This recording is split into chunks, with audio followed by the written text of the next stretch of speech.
Here with us now, former Navy SEAL and Congressman from Arizona, Eli Crane. So, Congressman Crane, what's your reaction to President Trump's whirlwind of summits with Russia, Ukraine, and Europe? Well, hey, Matt, thanks for having me on. I think this is something that many of us have been screaming for many years now. Peace talks, diplomacy, despite the mainstream media's outrage over, Trump doing the logical thing, and that's sitting down with these leaders and trying to broker a peace deal. Obviously, in all of this, I think most of us want to be very careful, that we don't obligate ourselves to some security agreement that leads us to, war, spilling more American blood and treasure in a future war, so that we can have peace in the meantime. But I'm glad that the president is taking the lead on this, and let's hope and pray that he's successful in bringing about peace here. We certainly hope there aren't any poison pills that any of the sides try to throw in this negotiation. It seems you're suggesting that a poison pill might be something that commits America to some open-ended security guarantee.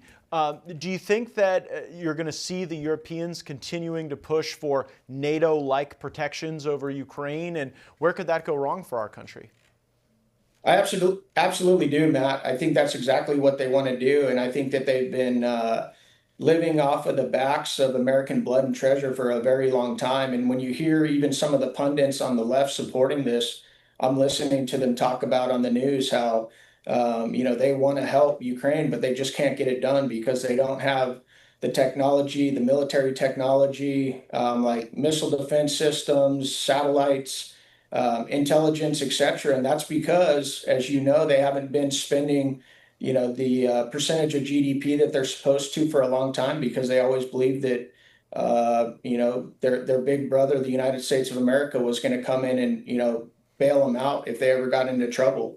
And so I think that that's exactly what you're going to see, because I don't think that those countries want to spend the amount of money that we do on our defense. And Matt, this is something you and I both worked at in Congress. When you look at it, we spend about $1 trillion annually on defense. We've got troops and bases in 80 countries around the world. We've got about 175,000 Americans deployed all over the world. And it's almost like we've become this global police force and an empire, if you will. And the bottom line is, Matt, we can't afford it.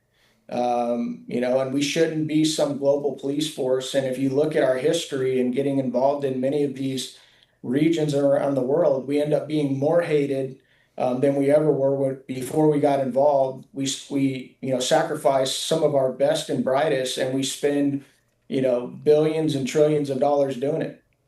You mentioned the global police force element, and there are some voices in the United States saying that now would require the United States policing the skies over parts of Ukraine, that maybe not having boots on the ground doesn't mean we wouldn't have U.S. planes in the air over Ukraine. If that were to happen, if the United States were enforcing a no-fly zone over Ukraine, what do you know about the type of Russian air defenses that they would have to encounter that might be in Belarus or Russia? And do you think that risks escalation? Well, it always does, and we obviously hope that the president of Russia, Vladimir Putin, is negotiating in good faith and that he too wants to bring this to an end. But that doesn't even factor in, Matt, if somebody operating one of these missile defense systems makes a mistake, because that happens all the time in war. I've seen it myself with what we call blue on blue, where we'll actually end up shooting at or killing our own people because a mistake was made. And so I think that's why the president and many of us who are supportive of him in these endeavors, are trying to be cautious and level-headed and not suck the United States, into another never-ending, protectorate of a country that's not willing to even take care of itself and spend the type of money necessary, the percentage of GDP necessary to protect itself. when these three men get in the room together, and I think that's President Trump's goal. I mean, I think President Trump probably wants as much time as possible with these two men and as few other people in the room as he could possibly get away with, because that's how he likes to operate and negotiate. But when these three get in a room, what do you think happens? What do you think are the major sticking points? What could be used to maybe build momentum toward that peace that we all want to see? Well, I think the big sticking points are, going to be, what carve outs of land the Russians get to continue to keep. I think, some of the security agreements are going to be huge sticking points as well, especially for the Ukrainians, who know that if the United States doesn't get their back and continue to send weapons and money over to Ukraine, they're toast and they know it. And so I think those are going to be, many of the sticking issues. And I hope that Zelensky himself can.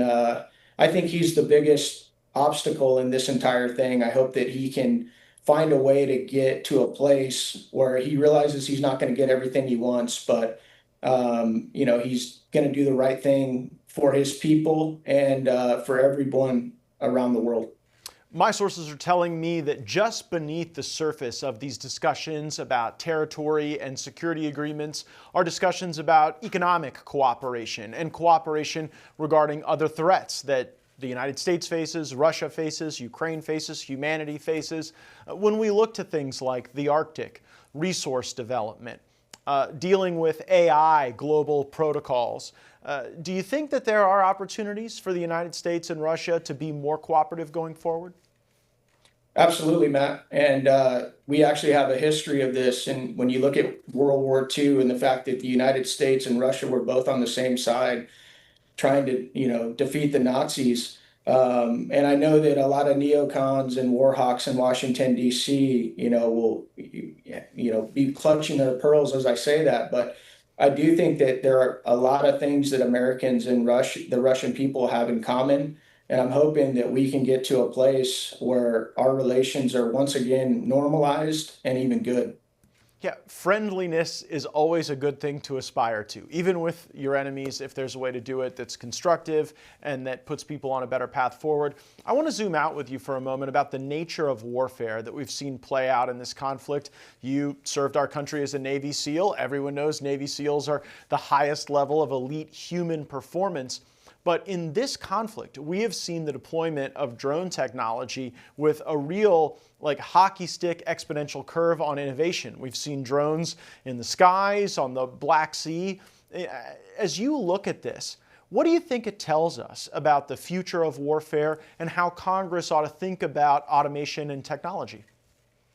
This has been one of my biggest concerns, Matt, is, coming from the background that I come from, talking to other special operators and just how this changes the dynamics of the battlefield. It changes operations, how you move, the type of equipment that you need. And one of the things that concerns me the most is I'm on the Homeland Security Committee, and I can tell you firsthand, after having many briefings with our top agencies that are tasked to protect the homeland, we're really not prepared for this type of warfare coming over into the U.S. And we've got some big events coming up here in the next couple of years. We've got the Olympic Games, we've got FIFA World Cup, coming up, which are massive worldwide events. Eyeballs all around the world will be tuned in to see what's going on. You'll have huge mass gatherings of tens of thousands, hundreds of thousands of people, and it's the perfect place for terrorists to strike. And when you look at where warfare has gone, as you mentioned, with drones, especially, they're not very expensive. They're very effective. They can be flown from miles and miles away, and they give that standoff necessary for whoever's perpetrating or flying them to possibly get away.